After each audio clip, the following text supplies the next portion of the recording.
शुरू करने से पहले हम लोग इस गीता को तो बंद कर देंगे और हम पढ़ेंगे। ओम नमो भगवते वासुदेवाय।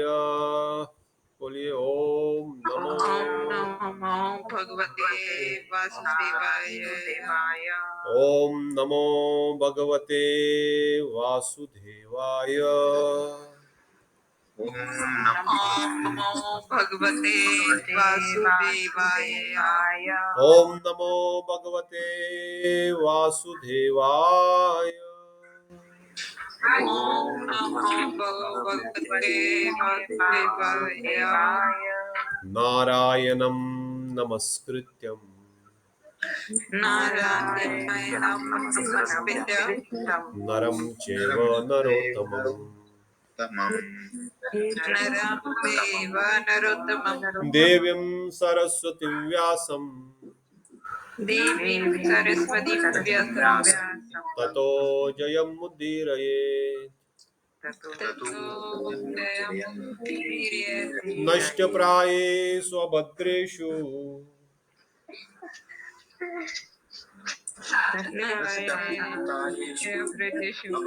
नित्यं भागवत सेवया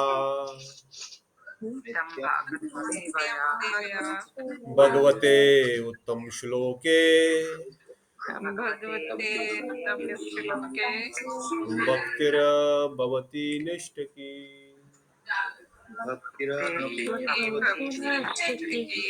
तो सर्वप्रथम मैं परम आराध्य गुरुदेव नितलीला प्रविष्टोम विष्णुपाद परमहंस परिवजिकाचार्य भक्तिदांत नारायण गोसाई महाराज जी के अभय चरणों में असंग प्रणाम अर्पण करता हूँ। उनके हेतु कृपा की प्रार्थना करता हूँ। तत्पश्चात अभय चरणारिंद भक्तिदान स्वामी प्रभुपाद पूरे विश्व में सनातन प्रचार करने वाले श्रील प्रभुपाद जी के चरणों में कोटि कोटि प्रणाम। समस्त रूपानुग वर्ग के चरणों में कोटि कोटि प्रणाम।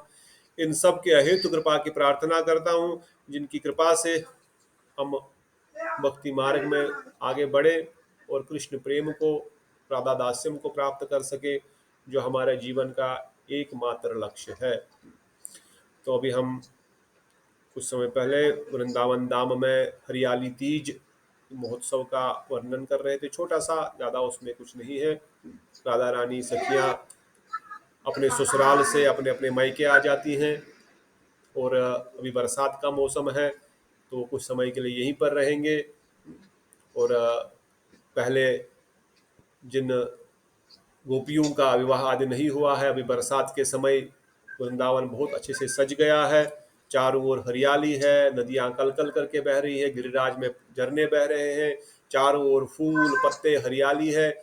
और इसी समय झूलन महोत्सव शुरू हो जाएगा अगले सोमवार से। मंदिरों में भी, मठों में भी, इस्कॉन में भी, हर जगह झूलन सजेगा और राधा गोविंद झूले में पधारेंगे। साक्षात वृंदावन धाम में राधा गोविंद झूलन रोज करते हैं, पर इस बरसात के समय पर, इस सावन के महीने में, इस झूलन के महोत्सव पर विशेष रूप से कुंज सजाए जाते हैं और इन सब को वहां पर सखियां झूले में बैठ करके खूब झूला खिलाती है। इसलिए भजन गाते हैं, राधे झूलन पधारो झुकी आए भद्रा। कन्हैया खुद राधा रानी को बुलाते हैं कि हे राधे झूलन पधारो, क्योंकि बादल आ गए हैं। ये बादल बड़े ही रोमांचकारी है, बड़े ही आनंददायक है। आप कहाँ हो? आप झूलन में आ जाओ, अभी तो मैं आपका इंतजार करता हूँ। तेरा रसिक प्रीतम मग जोदत खड़ो। आपका रसिक प्रीतम हाथ जोड़ करके खड़ा है कि राधे झूलन पधारो, कि राधे आप झूलन में आ जाओ। तो यह आज का विशेष तिथि इस झूलन महोत्सव की एक प्रकार से प्रारंभ है, एक प्रकार से इसका इंट्रोडक्शन है। चारों ओर हरियाली छा जाती है और चारों ओर बड़ा ही सुंदर वातावरण। वृंदावन में आज भी अगर जाएंगे मंदिरों में तो आपको हर ड्रेस राधा दामोदर गोविंद गोपीनाथ, राधा श्याम सुंदर, अपना राधा विनोद बिहारी जू, सब जगह हरे हरे ड्रेस में, चारों ओर हरियाली, बड़ा आनंदित माहौल में रह रहे हैं। तो हम अपने अपने भाग्य के कारण, अपने किसी भी कारण, जो भी बोलो, हम यहीं से मानसिक रूप से ही उनका दर्शन और उनका स्मरण करें। और एक दिन उस वृंदावन धाम में निकट निवास देही गोवर्धन, तुम गोवर्धन की तलहटी में ममस्तु वृंदावन नित्यवासम, इस वृंदावन धाम में हमको नित्य निवास मिले, जहाँ इन लीलाओं का हम साक्षात और निरंतर दर्शन कर सके। यही उनके चरणों में प्रार्थना। तो कल हमने बृहद भागवत अमृत ग्रंथ के इस आखिरी आखिरी तो नहीं, लास्ट बट वन, परंतु गोप कुमार की जर्नी का जो ये आखिरी अध्याय है, इसमें हमने प्रवेश किया। आप सब भक्त लोग, कल तो सभी भक्त लोग थे ही। हरे कृष्णा शिशिर प्रभु और सचिन प्रभु, आपका भी स्वागत है। राधा कांति दीदी, आपका भी स्वागत। और जो जय भक्त भक्त।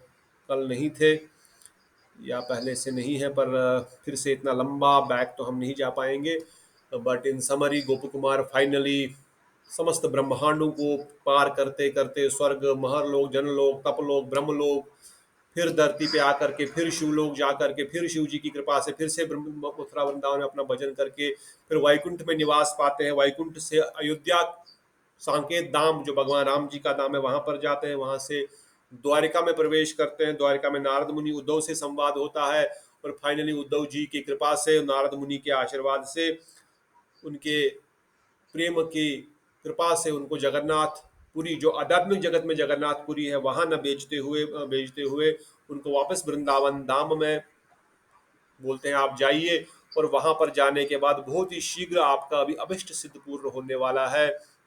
इसलिए इस आखिरी अध्याय का नाम रखा गया अभिलाष सिद्धि। इसमें अभिलाषा की सिद्धि होने वाली है।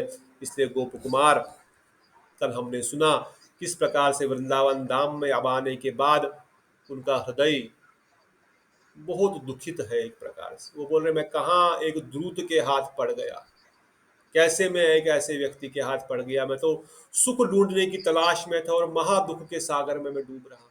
क्यों? क्योंकि वो उस प्रेम से विवश होकर के, उनकी विवशता उन गोपियों की तरह है जो कृष्ण को देखे बगैर नहीं रह पा रही है। उनकी अवस्था भी कृष्ण जैसी ही हो गई है जैसी उनकी दशा द्वारिका में है। वह राधा रानी, नंद बाबा, यशोदा मैया का नाम लेके रोते रहते हैं। हमने पहले प्रथम खंड में सुना। अब गोप कुमार की भी वही दशा होगी। इसलिए श्रील प्रभुपाद जी एक जगह लिखते हैं, if you want to enter Krishna you have to become like Krishna. That means Prabhupada used to say, if you want to enter fire you have to become fire, otherwise you will burn in the fire. अगर आप आग में रहना चाहते हो, बैठना चाहते हो, तो आपको आग बनना पड़ेगा।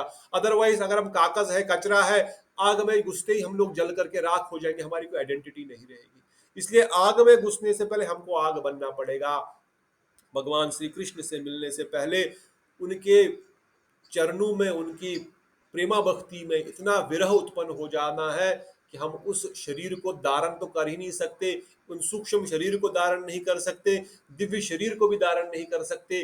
केवल और केवल कृष्ण प्रेम से बना हुआ, जो कृष्ण का भगवान गोलोक वृंदावन धाम का जो प्रेममयी शरीर है, उसी शरीर को हमको प्राप्त करना है, उसी अवस्था को प्राप्त करना है। इसलिए गोप कुमार उस प्रेम अवस्था में लोटपोट होकर के, कल हमने सुना कैसे मूर्छित हो गए। कन्हैया ने उनको जगाया, खुद ब्रजेंद्र नंदन कृष्ण आए, उनको सराहा, उनके सर पे हाथ रखा, उनको धूली साफ की। पर जब उनको देखने के लिए, खड़े होने के लिए, उनका आलिंगन करने के लिए उनके पीछे पीछे भागे, वो थे कहीं छुप गए। और उसी अवस्था में वह अपने आप को भूल गए और पानी में गिर गए। फिर उन्होंने आगे क्या देखा? Will read this shlokas and then will go further. श्लोक संख्या 12 स्क्रीन पे है। सब लोग 2-3 श्लोक पढ़ेंगे, एक एक 2-2 श्लोक, और उसके बाद हम समय मिलेगा तो थोड़ा उसका एक्सप्लेनेशन भी देंगे। Otherwise these are self explanatory. So let us start reading these. Anyone want to study read श्लोक संख्या 12? Please feel free. या मैं पढ़ता हूँ एक आध, फिर आप पढ़िए, या तो आप पढ़िए फिर बीच में मैं भी पढ़ूंगा। पर सब लोग 2-3 श्लोक पढ़िए, क्योंकि बहुत सुंदर इनका अर्थ है। हृदय से थोड़ा सा ध्यान करते हुए पढ़ेंगे तो we will find the more relishing than explaining. Because मैं तो ये भी प्रार्थना करूंगा, जब भी आपको कभी मौका मिले इस ग्रंथ को आप खुद पढ़िए। हम तो बस तत्व सिद्धांतिक दृष्टिकोण से एक्सप्लेन करने का प्रयास कर रहे हैं कि हमारा साध्य वस्तु क्या है, परंतु सही में जो रस है वो सनातन गोस्वामी के इन श्लोकों में ही छुपा हुआ है। तो let us read. Who will read? तब मैंने देखा कि मन से भी अधिक वेग वाले तथा अति उच्च स्थान में गमन करने योग्य विमान द्वारा किसी एक अत्यंत अद्भुत मार्ग से होकर अन्य लोक में जा पहुंचा। तो अभी गोप कुमार जब यमुना में गिरे और उसके बाद उन्होंने इस दृश्य को देखा, फिर आगे क्या हुआ? 2-3 पढ़ दीजिए Shishir Prabhu, then we will go Everyone can read 2-3 in continuity. जब चित्त को स्थिर करके मैं विचार कर फिर वो मैं पढ़ी। 2 पढ़ देता हूँ, फिर आप लोग पढ़िए। हाँ, करेक्ट। जब चित्त को स्थिर करके मैं विचार करने लगा तो मैंने अपने को वैकुंठ लोक में उपस्थित हुआ देखा। तब विस्मित होकर अत्यंत हर्षित उस वैकुंठ लोक का दर्शन करते करते ही मैं अयोध्या आदि पुरियों को भी लांघ गया। 14.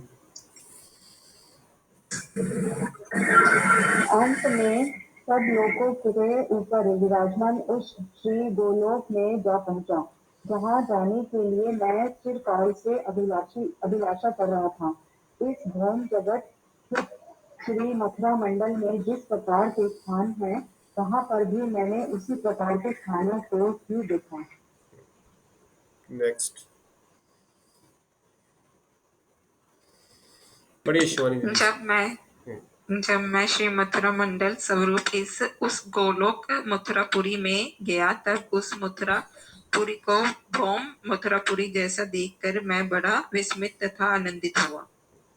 तो वहां की मथुरापुरी और यहाँ की मथुरापुरी एक जैसी थी, इसलिए गोप कुमार जब वहां पहुंचे वे वैकुंठ जगत को क्रॉस करते हुए गोलोक वृंदावन धाम, जो आध्यात्मिक जगत में, इस धरती का गोलोक वृंदावन धाम नहीं, अभी वो आध्यात्मिक जगत में वैकुंठ के परे, अयोध्या के परे, द्वारिका के परे उस धाम में पहुंचे और वहां पर वो देख रहे हैं कि यहाँ की मथुरापुरी और ये मथुरापुरी एक जैसी ही है, एक जैसी दिखने वाली है। उसके बाद क्या हुआ? नेक्स्ट। मैंने वहां जाकर यह सुना कि कंस अपने पिता उग्रसेन तथा देवकी वासुदेव को कारागार में डालकर स्वयं राज्य कर रहा है। एक मिनट एंट्री करता हूँ, कोई तो आ रहे हैं। हाँ ठीक है। तो उन्होंने सुना है वहां पर कि कंस ने अपने माता पिता उग्रसेन और देवकी को कारागार में डाला हुआ है, ये राज्य कर रहा है। तो भी उस गोलोक वृंदावन धाम में इस प्रकार की वहां पर बातें चल रही है। वहां पर क्या सच में कंस है? नहीं है, परंतु उस विचार को हम आगे आगे समझेंगे। हाँ दीदी पढ़िए आगे। वहां यादवगण उस कंस के प्रिय असुर मित्रों तथा उनके परिवार के भय से अपनी इच्छा अनुसार सुखपूर्वक विहार भी नहीं कर सकते हैं। तो यादवगण वहां पर भी परेशान है, क्योंकि कंस ने तो कारागार में डाल दिया देवकी वासुदेव को, और सब लोग जो है यहाँ वहां तितर बितर हो रहे हैं। फिर आगे। उनमें से कोई कोई तो दिन रात पंथ से नाना प्रकार की बाधाएं प्राप्त करके दूसरे देशों को भाग गए हैं, और कोई कोई उसके आश्रित होकर वहीं पर वास कर रहे हैं। कुछ लोग भाग गए कश्मीरी पंडितों की तरह, और कुछ लोग वहीं पर रह रहे हैं, और जो सब वो मुसलमान आतंकवादी बोल रहे हैं वैसे ही कर रहे हैं। तो वहां की हालत भी वैसी हो गई है जो आज से कुछ समय पहले कश्मीरी पंडितों की हुई थी। Okay next. अतएव मैं भी भयवशता वहां नहीं रुका, विश्राम घाट पर स्नान करके अतिशीघ्र ही श्री वृंदावन चला गया। तो गोप कुमार बोल रहे हैं मथुरा में मैं नहीं रुका, ऐसी बातें सुन करके मैं भी वहां से शीघ्र अतिशीघ्र वहां से चल करके वृंदावन की ओर चला गया। फिर क्या हुआ वृंदावन में? यद्यपि उस गोलोक में कोई भी देवता, लोकपाल, यहाँ तक कि वैकुंठ पार्षद भी नहीं जा सकते, तथापि मैंने वहाँ की समस्त रीति इस भारतवर्ष के आर्यावर्त देश जैसी देखी। दिव्य अंतरिक्ष में सूर्य उदय आदि की गति का निरूपण, नर भाषा मनुष्यों जैसी आकृति तथा और आचरण आदि भौम लोक जैसा देखकर मैं अत्यंत आश्चर्यचकित होकर आनंद सागर में डूब गया। अब गोलोक वृंदावन धाम में कैसा है उसका वर्णन यहाँ पर कर रहे हैं कि इसी धरती के जैसे वहां पर लोग दिखे, इसी धरती के जैसे वहां पर सूर्य आदि दिखा। वैकुंठ में ऐसा नहीं था, वैकुंठ में तो सभी चतुर्भुज नारायण रूप में तो अलग थे, ऐश्वर्य बहुत परिपूर्ण था, वैकुंठ जगत अलग था। पर अब वृंदावन धाम को देख करके गोपकुमार बोले ऐसा ही मैंने देखा जैसे इस धरती में वृंदावन में था मैं। और उसके बाद क्षण काल के बाद मैंने देखा कि गोपो जैसे मनुष्य वनों में घूम रहे हैं, तथा गोपी वेशधारी वृद्धाएं पुष्प चयन कर रही हैं। देख रहा उनके जैसे ही गोप जो है वन में घूम रहे हैं और गोपिकाएं पुष्प चयन कर रही हैं। फिर परंतु वहां पर रहने वाले सब लोग अन्याय लोकों में रहने वाले लोगों से जिन्हें मैंने इससे पहले देखा था। सभी विषयों में विलक्षण थे। उन्हें देखने से ऐसा लगता मानो किसी ने उनके चित्त को चुरा लिया हो। शायद इसलिए वे व्याकुल हो रहे थे। तो बाकी सब स्थानों में सब स्थित प्रज्ञ है, सब आत्माराम है, सब संतुष्ट है। पर गोलोक वृंदावन धाम में गोप कुमार कह रहे जब मैं एंटर किया तो मैं देख रहा हूँ यहाँ पर जो ये लोग हैं थोड़े विलक्षण है, इनके विलक्षण थोड़े अलग है। ये तो सब लोग तो आनंदित है, एक प्रकार से बड़े दिव्य है, परंतु कुछ व्याकुल व्याकुल से क्यों है? किसी ने लगता है किसी ने इनके चित्त को, इनके मन को चुरा लिया है। उसके बाद उनके दर्शन मात्र से ही मुझे भी उनके जैसा भाव प्राप्त हो गया। मैंने बहुत यत्न से धैर्य धारण करके आदर पूर्वक उनसे पूछा। क्या पूछा गोप कुमार ने उनसे फिर आगे? या हे परमहंसों के मनोरथ से भी दुर्लभ अचिंतनीय परम आनंद राशि द्वारा परिसेवित, हे भगवान की दया के अलाय अलाय पात्र लक्ष्मीपति श्री वैकुंठ नाथ के प्रिय भक्त भी आपके जैसी दया को प्राप्त करने के लिए अत्यधिक प्रार्थना करते हैं। मैं अत्यधिक दीन हूँ तथा आपकी शरण में आया हूँ। कृपा करके मेरे प्रति दृष्टिपात कीजिए। आप मुझे यह बताएं कि इस देश का राजा कौन है, उनका राज्य भवन कहाँ है और किस मार्ग द्वारा वहां जाया जा सकता है। तो गोप कुमार वहां पे भी पूछ रहे हैं भाई ये यहाँ का राजा कौन है, इस जगह का राजमार्ग कहाँ है? मैं तो यहाँ के गेट पे आ गया, विश्राम घाट तो मैं देख लिया, यहाँ पर आ गया हूँ, विश्राम घाट से वृंदावन में प्रवेश कर लिया, पर यहाँ से आगे राजा के पास क्यों जाना चाहते हैं? क्योंकि उनको पता है नंदराय जो है वृंदावन के राजा है, और नंदराय के यहाँ वृंदावन का राजा और उनका पुत्र कन्हैया भी होगा, इसलिए उनका पता पता पूछ रहे हैं। फिर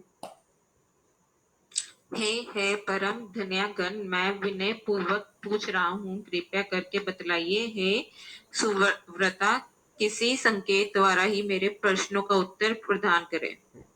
गोस्वामी पाद तात्पर्य में भी लिखते हैं कोई उनको जवाब नहीं दे रहा है। जैसे पहले उन्होंने बताया सब लोग जैसे मंत्र मुग्ध हो गए, सब लोग जैसे हिप्नोटाइज किए हुए हैं और वहां पर अपने अपने ही कोई पुष्प चयन कर रहा है, कोई किस मतलब every one is deep into the mood of Krishna, every one is thinking of Krishna. उनको बाहर कोई सुधबुद्धि नहीं है, बाहर कोई कुछ पूछ रहा है, कोई बता रहा है, क्योंकि उन्होंने सुबह सुबह कन्हैया को देखा होगा। वो उसी भाव में कन्हैया सुबह गए, उसी दर्शन को आंखों में, अपने मन को हर जगह, this is called 24 hour Krishna consciousness. वो उसी विचार में वो काम भी कर रहे हैं, कोई पुष्प चयन कर रहा है, कोई खेती का कार्य कर रहा है, या कोई घर में खाना भी बना रहा है, परंतु जो भी बाहर से इंद्रियों से जो एक्टिविटी हो रही है, मन तो केवल कृष्ण में लगा हुआ है। इसलिए बोलते ठीक है आप नहीं बोल सकते हैं, आपको चलो बोलना नहीं है तो संकेत से बता दो, हाथ से दिखा दो कि ये रास्ता है, पर मेरी बात का कोई जवाब तो दे दो। और उनको किसी से कोई जवाब नहीं मिल रहा है। आगे क्या हो रहा है? अहो, बड़े खेद की बात है कि जब मेरे अत्यंत दुखपूर्ण वचनों को सुनकर भी आप उत्तर नहीं दे रही हैं, तो इससे प्रतीत होता है कि आप सब भी निश्चय ही उस धूर्त श्री कृष्ण के भाव से मोहित हो गए हैं। तो गोप कुमार समझ गए, बोले मैं समझ गया, आप मेरे प्रश्न का उत्तर अभी क्यों नहीं दे रही हैं? आपको भी उस दूत ने जो है अपने वश में कर लिया है। नेक्स्ट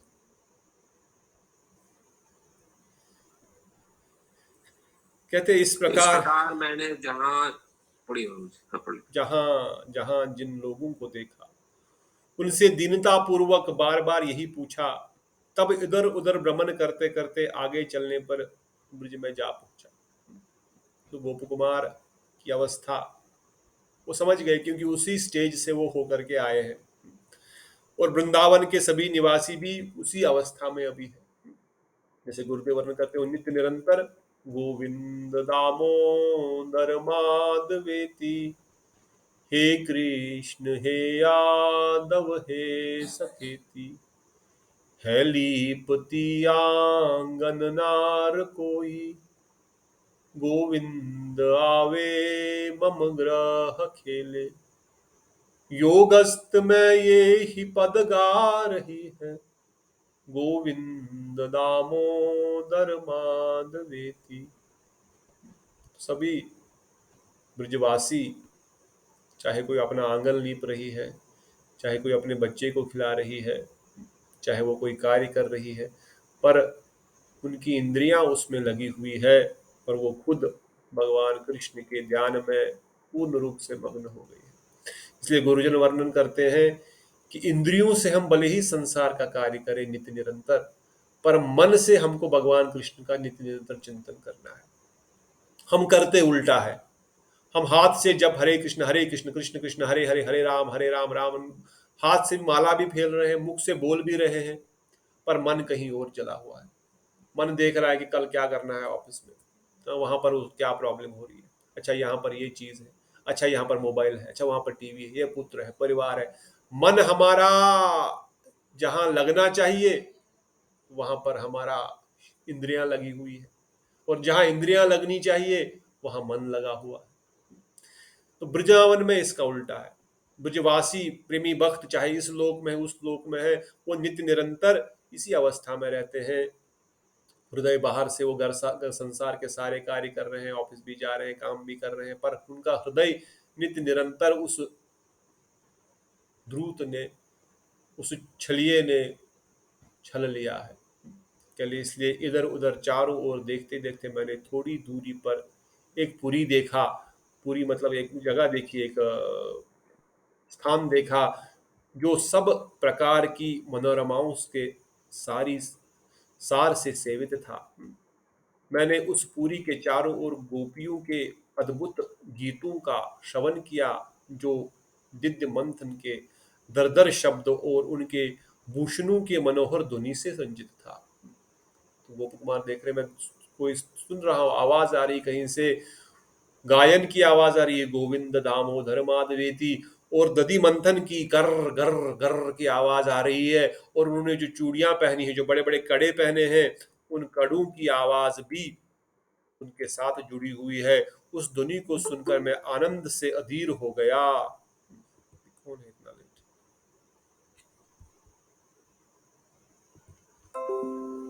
उस ध्वनि को सुनकर मैं आनंद से अधीर हो गया। फिर यत्न पूर्वक धैर्य धारण करके आगे जाने पर मैंने एक वृद्धा को देखा। वह व्याकुल होकर निरंतर कृष्ण कृष्ण का कीर्तन करते हुए प्रेम से रो रही थी। मेरे यत्न पूर्वक हाथ जोड़कर उनसे पूछने पर वे गदगद स्वर में बोली। तो गोप कुमार अभी तक भी पूछ ही रहे हैं। तो फिर, यह श्री कृष्ण के पिता गोपराज नंद की पुरी है। यह शब्द श्रवण करने मात्र से ही मैं आनंद वेग से मूर्छित हो गया। अब जब गोप कुमार ने फाइनली सुन लिया कि ये कृष्ण का घर है, यहीं पर नंदराय रहते हैं, तो गोप कुमार कहते हैं ऐसा केवल सुनने मात्र से ही वो मूर्छित होकर के जमीन पर गिर गए। उसके बाद क्या हुआ? Want to read more? क्षण काल में उन दयालु वृद्धा ने मुझे सचेत किया। तब मैं दौड़ता हुआ आगे बढ़ा और श्री नंदराज की पुरी के द्वार पर जा पहुंचा। थोड़े श्लोक आप ही पढ़े आगे, हाँ, 2 4 5, देन आई विल पढ़िए। वहां मैंने पहले कभी नहीं देखे हुए और ना ही कभी सुने हुए लाखों करोड़ों आश्चर्यों को देखा, जो अनुभवी जनों को छोड़कर अन्यों के लिए अगोचर है।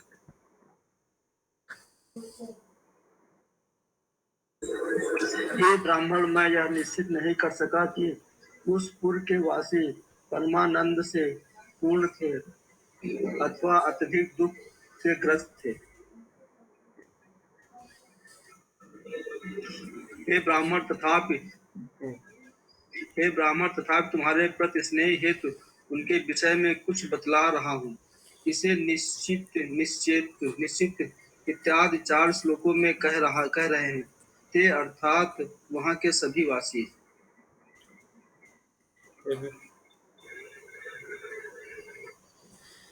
गोपिकाओं के रोदन से मिश्रित गीत सुनकर मैं अपनी बुद्धि द्वारा ये निश्चित नहीं कर सका कि वह गीत अत्यंत आनंदपूर्ण थे या शोक की चरम सीमा से युक्त थे। गोप कुमार समझ नहीं पा रहे हैं कि क्या वो सुख में, आनंद में गा रहे हैं या दुख में गा रहे हैं। उस गोलोक को देखकर मेरा मन में विचार आता कि मैं मृत्यु लोक में ही वास कर रहा हूं, किंतु जब पूर्व बातों का अनुसंधान करता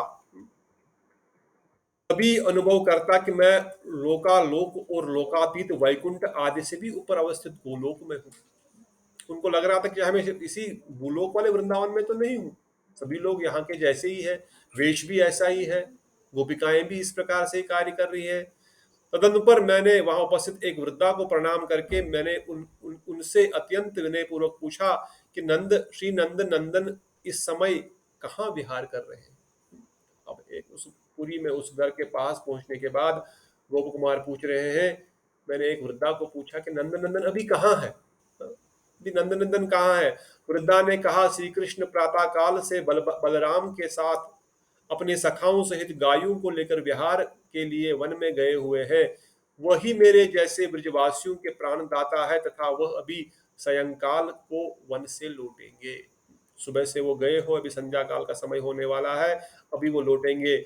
श्री यमुना के जिस पथ की ओर समस्त ब्रजवासी टकटकी लगाए हुए हैं, और तो क्या जिस ओर ये सब वृक्ष भी अपने अपने पत्तों को मोड़कर उनके आगमन की प्रतीक्षा कर रहे हैं, श्री कृष्ण निश्चय ही उस पथ से आएंगे। तो कह रहे वृंदावन के सभी वासी अपने घरों से निकल करके उस रास्ते को भी देख रहे हैं कि कन्हैया आएगा, अभी नंदलाल आएगा। तो उन मनुष्यों का तो कहना ही क्या, ये वृक्ष के पत्तों ने भी अपने आप को उसी दिशा में मोड़ दिया है, तो शायद इसी दिशा से कन्हैया आने वाले हैं। श्री गोप कुमार ने कहा, हे ब्राह्मण, यह बात सुनकर मैं अमृत की धारा में अभिषिक्त हो गया तथा वृद्धा द्वारा दिखाए गए मार्ग की ओर एकटक देखने लगा। जो उसने बताया इस रास्ते से आने वाले होंगे, क्योंकि पशु पक्षी ब्रजवासी सब लोग उस ओर देख रहे हैं। कहते उस समय परमानंद के वेग से मेरे दोनों घुटनों में स्तंभित हो गए। इस बात को सुनते ही कि कन्हैया इस रास्ते से आने वाले हैं, गोप कुमार कह रहे हैं कि मेरे दोनों घुटने स्तंभित हो गए, जैसे मैं पैरालाइज हो गया। तथापि बड़े यत्न से कुछ आगे बढ़ने पर मैंने दूर से किसी एक मधुर ध्वनि को सुना। गोप कुमार थोड़ा सा आगे बढ़ रहे हैं, जैसे तैसे थोड़े आगे बढ़ रहे हैं और कुछ ध्वनि सुनाई दी। वह श्री कृष्ण की मोहन मुरली की ध्वनि थी, जो गौओं के हम्बा हम्बा रव से सुलित लीला गायन युक्त मधुर राग रागनियों से परिपूर्ण थी तथा जगत विलक्षण विविध भंगी विलास से शोभित थी। वह मुरली ध्वनि ब्रजवासियों को परम आकर्षित करने वाली थी। गोप कुमार उस मुरली की ध्वनि को सुन रहे हैं।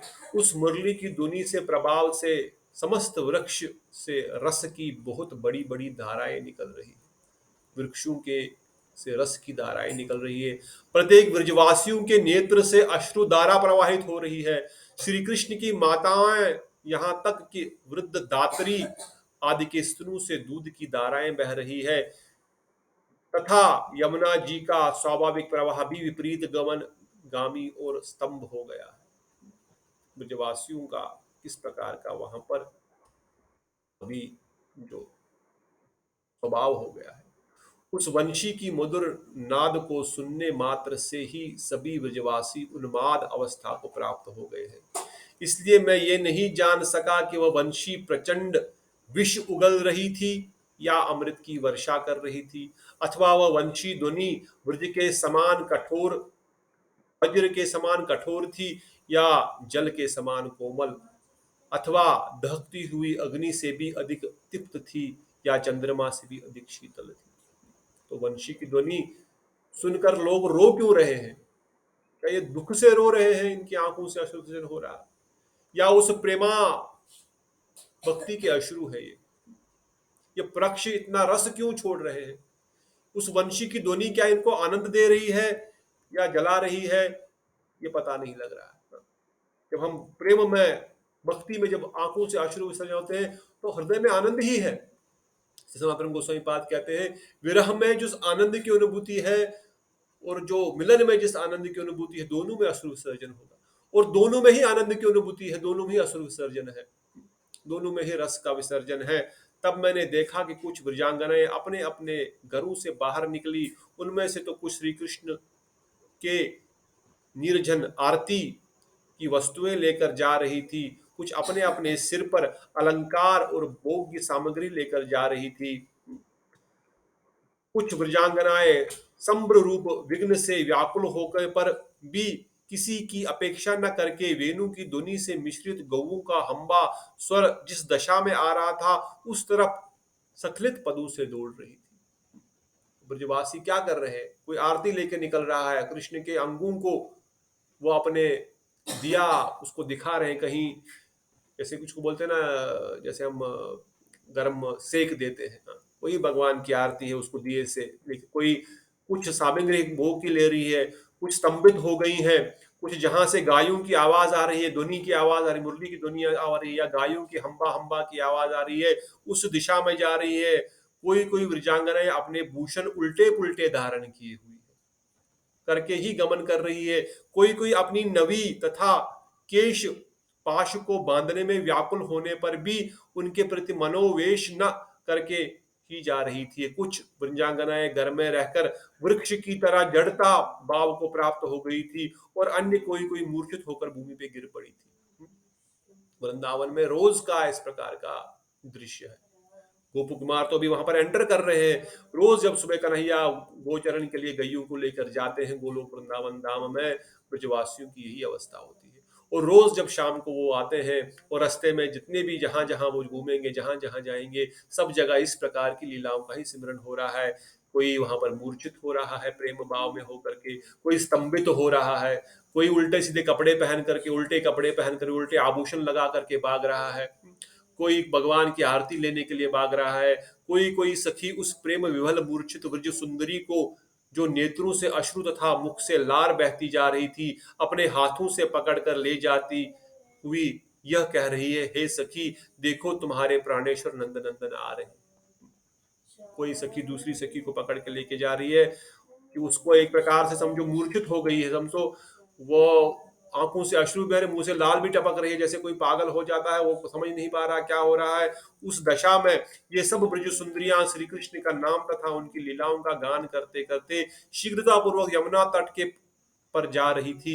वह चित्र विचित्र वेश वस्त्र और कांति द्वारा विशोभित महालक्ष्मी के सौभाग्य को भी चूर्ण करने वाली, उनका सौंदर्य महालक्ष्मी के सौभाग्य को भी चूर्ण करने वाला उनका दृश्य, उनका प्रेम भगवान के प्रति जो है। तब मैंने शीघ्रता से जा रही उन ब्रज सुंदरियों के पीछे दौड़ने लगा। अब ये ब्रज सुंदरियां जहां जा रही है, जिस दिशा में जा रही है, गोप कुमार भी उनके पीछे पीछे दौड़ रहे हैं। उस समय मुझे ऐसा लगा जैसे कि मैं किसी के द्वारा आकर्षित होकर उनका अनुसरण कर रहा हूं। वो भी कोई मुझे आकर्षित कर रहा, उनकी ओर लेके जा रहा है। गोप कुमार बोल रहे हैं कि मैं भी उनकी ओर भागा। हे ब्राह्मण, उस समय श्री कृष्ण ने वन्य वेश धारण किया हुआ था। उनके गमन से के वेग से उनके गले में विराजित कदम्ब के पुष्पों की माला हिल डुल रही थी। उनके श्री अंग पर पीतांबर और मस्तक पर मयूर पुंछ बना हुआ मुकुट शोभा पा रहा था। उनके श्री अंगों की सौरभ से दसों दिशाएं सुगंधित हो रही थी। उनके विकसित मुख कमल पर लीलामय मंद मंद हास्य अत्यंत सुशोभित हो रहा है। गोप कुमार दूर से देख रहे हैं कि कन्हैया का किस प्रकार से श्रृंगार है, किस प्रकार से कदम्ब की माला है। उनके नेत्र कमल कृपा भरी दृष्टि से प्रफुल्लित हो रहे हैं थे। तो इस प्रकार की विचित्र सौंदर्य राशि है उन सर्वश्रेष्ठ भूषण बन गई थी। मैं अपने चंचल अलकावली को, जो गोधूली से अलंकृत हो रही थी, वे अपने चंचल अलकावली अर्थात अपने मुखारविंद को, जो गोधूली से अलंकृत हो रही थी, अपने हस्त कमल की उंगलियों से बार बार संभाल रहे थे, संभालने में व्यग्र थे। श्री कृष्ण के कोमल चरण कमल मानो पृथ्वी पर शोभा को बढ़ाने वाले के लिए ही उसका स्पर्श कर रहे हैं।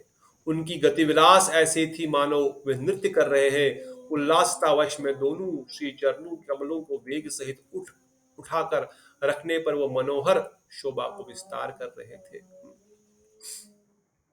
नित्य प्रिय गोलोक वासियों की नित्य प्रिय गोलोकवासियों की चित्त वृत्ति द्वारा ग्रहण की जाने वाली अद्भुत अपार महिमा सिंधु स्वरूप उन किशोर माधुरी तथा नवीन मेद के समान उनकी कांति दैत्यमान होकर सब दिशाओं में उज्जवल हो रही थी। इस प्रकार मुझ दीन के प्रेम में अधीन होकर वह मुरलीधारी बलपूर्वक कूदकर मेरे निकट आए तथा सहसा मेरे गले को पकड़कर अचेतन होकर भूमि तल पर गिर पड़े। मैं भी उनके दर्शन प्रेम में विमोहित हो गया। फाइनली गोप कुमार जब कन्हैया के सामने आ गए, कन्हैया भी धीरे धीरे आ ही रहे थे, पर धीरे धीरे आते जो ही उन्होंने गोप कुमार को देखा, वहां पर कन्हैया संभल न पाए। वो गोप कुमार को देख करके ही बड़ी सी लंबी छलांग लगाए, एकदम कूद गए और कूद करके उन्होंने गोप कुमार के गले को पकड़ लिया और गले को उनको स्पर्श करते ही भगवान कृष्ण जो है, कन्हैया जो है, वो धरती पर मूर्छित होकर के गिर पड़े। क्षण काल के बाद होश आने पर जब नेतन पूर्वक भगवान के हस्त कमलों को अपने कंठ में अलग करके उठा, उस समय मैंने देखा कि नंदनंदन मूर्छित होकर भूमि पर पड़े हुए हैं तथा अपने नयनों से बह रही प्रेम अश्रु की धारा से धूलि दूषित पथ को किंचित कर रहे हैं। तो अभी कृष्ण कन्हैया गोप कुमार को देख करके ही मूर्छित हो गए। अभी तक हम सुन रहे थे कैसे अलग अलग लोकों में गोप कुमार वैकुंठनाथ को देख करके, वैकुंठ के द्वारपालों को देख करके, राम जी को देख करके अयोध्या में और द्वारिका में कृष्ण को देख करके मूर्छित हो रहे। पर यहाँ पर कन्हैया कह रहे मैं भी देख ही रहा था, मैं उनके पास उनको स्पर्श या उनको आनंद को समावेश कर सकूं, वही कृष्ण मेरे पास दौड़ दौड़ के आए और मुझे गले लगाने के वेग में उस प्रभाव को इवन उल्टे भगवान ही यहाँ पर मूर्छित होकर के गिर गए। गोप कुमार कहते मैं जैसे तैसे तो मैं संभल गया, पर मैं देख रहा हूं भगवान जो कन्हैया है वो धरती पर बेहोश हो गए। तो भगवान का जो प्रेम, गोप कुमार का प्रेम भगवान से जितना है, कन्हैया का प्रेम उससे कई गुना अधिक है। वो अपने उस सखा को, उस साख्य रस के भक्त को, उस बद्ध जीव को जो अभी गोलोक वृंदावन धाम पहुंच गया है, जिसको अनादिकाल से वो इंतजार कर रहे थे, उनको देख करके उनका प्रेम इतना उमड़ रहा है कि गोप कुमार को देखते ही भगवान स्वयं मूर्छित हो गए। यू कैन इमेजिन कितना प्रेम भगवान हमसे करते हैं कि वह हमको वहां देख करके उतना उस प्रेम में विभोरित होकर मूर्छित हो गए। समस्त ब्रजवासी गण वहां पर जाकर के हाय हाय त्राह त्राह करने लगे, ये क्या हो गया, ये कौन आ गया यहाँ पर? चाहे कंस ने किसी को भेजा है कि ये भी कोई राक्षस है क्या जिसने इसको भेजा? कुछ गोपिकाएं उनको भजना दे रही, गाली दे रही, ये कौन आ गया, ये कहां से आ गया, ये क्या कर दिया हमारे कन्हैया को इसने, ये क्या हो गया, ये हमारा कन्हैया मूर्छित क्यों हो गया? आज तक तो इतने सारे राक्षसों का वध किया, इतने सारी लीलाएं की, पर ये कैसा व्यक्ति है आकर के इसने तो हमारे कन्हैया को ही मार दिया। सब गोपिकाएं उल्लाहना करते हुए, यशोदा मैया नंद बाबा भी मूर्छित होकर के गिर रहे हैं कि हमारे कन्हैया को क्या हो, जिस कन्हैया को देखने मात्र से वो मूर्छित हो रहे हैं, आज वो कन्हैया मूर्छित होकर के गिर गए हैं। तो गोपिकाओं की, ब्रजवासियों की क्या अवस्था है? गोप कुमार समझ नहीं पा रहे, मैं क्या करूं, मैं उसको, उनको खुद समझ में नहीं आ रहा है ये क्या हो गया, ये कृष्ण ऐसे कैसे गिर गए। उनकी मनोहर दृष्टि को जब वो देख रहे थे, इतने में बलराम जी वहां पर आते हैं। बलराम जी वहां पर आते हैं और गोप कुमार को बोलते हैं बैठ जाओ, कन्हैया को अपनी गोद में ले लो, इसको अपनी गोद में ले लो, इनके सर को अपनी गोद में रख करके अपना हाथ इनके सर पे रखो, इसको थोड़ा सा अपने सीने से लगाओ। तब बलराम जी के कहने पर बलराम जी समझ गए, बलराम जी अखंड गुरु तत्व है, वो जानते हैं जीव भटक भटक कर फाइनली अपने लक्ष्य को प्राप्त कर लिया है, अब ये यहाँ पर आ गया है। उनको गोद में बिठा करके उनको अपने सीने से लगाते हुए यूं ही उनके अपने हाथों को उनके सर पे रखते हैं और अपने सीने से लग के रखते हैं। कन्हैया कन्हैया इस प्रकार पुकारते हैं। तो थोड़ी देर में धीरे धीरे जो ब्रजेंद्र नंदन नंद नंदन है अपनी मूर्छा को वापस आ जाते हैं और आते ही गोप कुमार को गाढ़ आलिंगन करते हैं और उनकी आंखों से अश्रु की धारा इस प्रकार बह रही है, ऐसा लग रहा है कि एक और यमुना वहीं पर बह रही है। तो इस प्रकार से बड़ा ही सुंदर इसमें आगे आगे वर्णन है किस प्रकार से गोप कुमार जो है अपने मित्र श्री हरि से मिलते हैं और किस प्रकार भगवान श्री कृष्ण भी उनका आलिंगन प्राप्त कर वापस मूर्छित अवस्था से, प्रेम अवस्था से वापस जागृत अवस्था में आ जाते हैं। तो ये भगवान श्री हरि की दशा है अपने भक्त को देख करके। यह उन भक्तों की दशा है जब वो कन्हैया को देख रहे हैं, उनकी अवस्था है।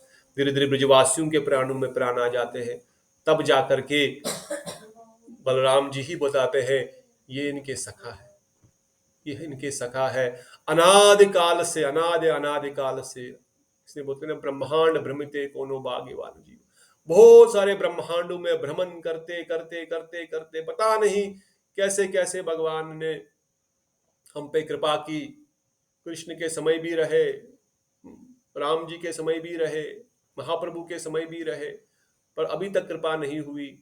फाइनली गुरुदेव हमारे लिए आए, शिक्षा गुरु, दीक्षा गुरु के रूप में गुरुदेव हमको इस तत्व विचार में प्रशिक्षित कर रहे हैं कि कृष्ण किस प्रकार से हमारा इंतजार कर रहे हैं। चाहे वो सखा के रूप में, चाहे वो माता के रूप में, चाहे वो किसी सखी के रूप में, मंजरी के रूप में, दास्य के रूप में, भगवान श्री हरि का प्रेम सबके प्रति उसी परिकाष्ठा में है जिस प्रकाश में गोप कुमार का है। तो ये गोप कुमार अपने इस जीवन का साक्षात वृत्तांत बता रहे हैं कि जो हमारा सही में हितैषी है, जो हमारा सही में प्रेमी है, वो हमारे लिए कितने व्याकुल है। तो हम क्यों नहीं जा पा रहे हैं जब वो इतने व्याकुल है? क्योंकि हम नहीं जाना चाहते।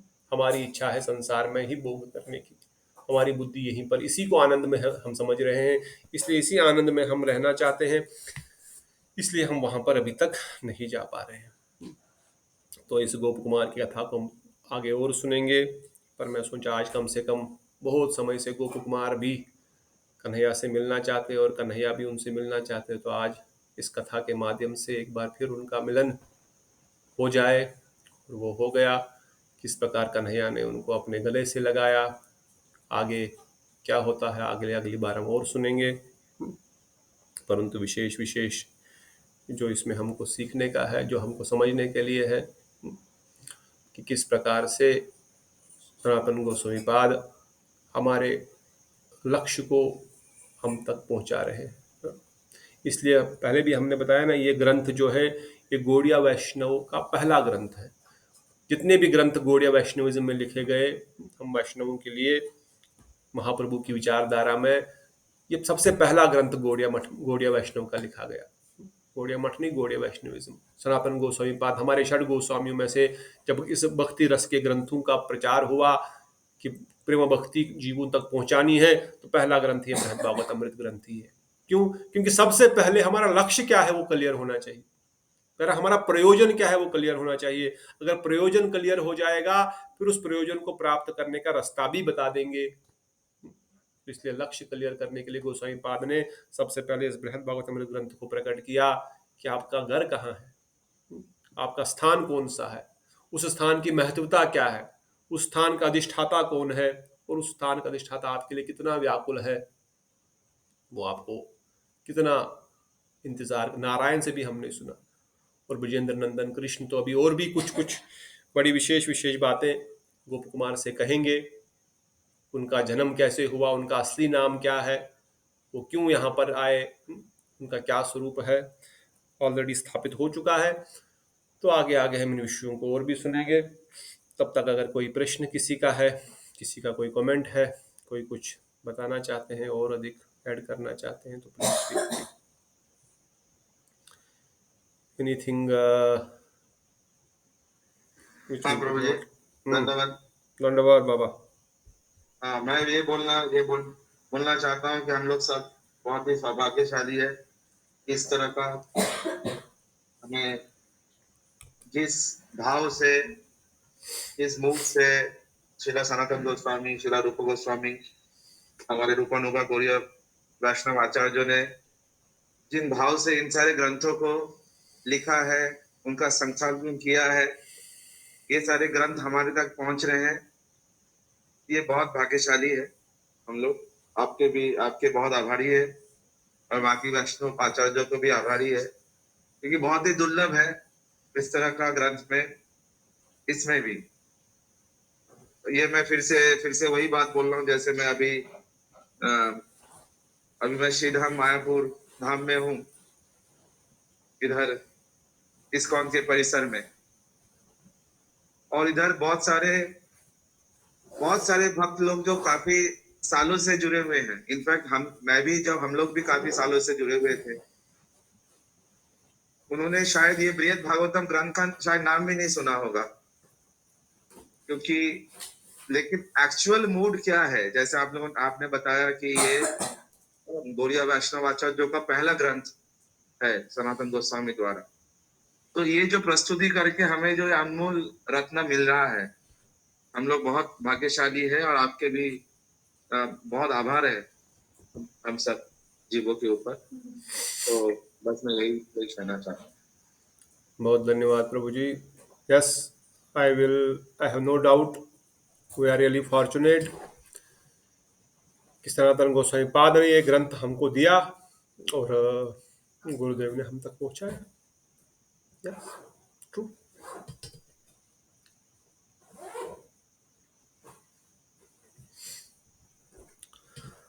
तो अगर कोई और प्रश्न नहीं है तो हम यहीं पे रुकेंगे। इन तत्वों को थोड़ा सा विचार करें। ठीक। निताय गौर प्रेमानंदे, हरि हरि हरि हरि। बहुत बहुत धन्यवाद सभी भक्तों का, दंडवत प्रणाम। सचिन प्रभु, पद्मशा प्रभु, शिवानी दीदी, सुनील प्रभु, नित्योश्री दीदी, शशि प्रभु, राधा कांति दीदी, नेहा दीदी, समर्थ प्रभु, सुकांतो प्रभु, सबके चरणों में कोटि कोटि प्रणाम। अगली बार फिर मिलेंगे। हरे कृष्णा, दंडवाद, हरि बोल, हरि हरि हरे कृष्ण।